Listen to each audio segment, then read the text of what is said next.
sabay-sabay, at pangarap ko'y tila unti-unting naglaho.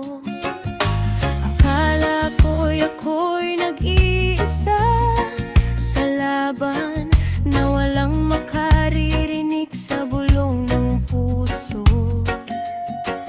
Ngunit sa gitna ng aking katahimikan, ikaw pala, Panginoon, ang patuloy na kumikilos.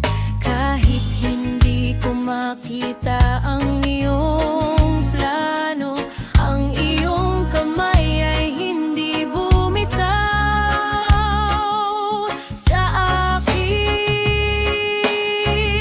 Hindi ako iniwan ng Diyos, nang hinaman ang puso ko, nanatili kang tapat.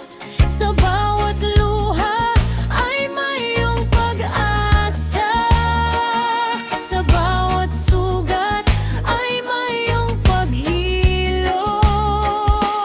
Nang akala kong tapos na ang lahat, ikaw ang nagbukas ng panibagong umaga.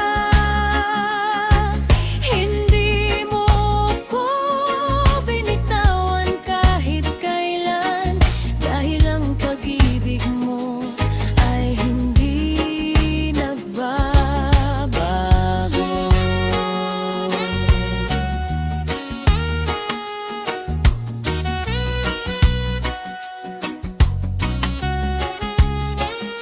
Tinuruan mo akong huwag sukatin ang halaga ko sa mga kabigo ang aking naranasan.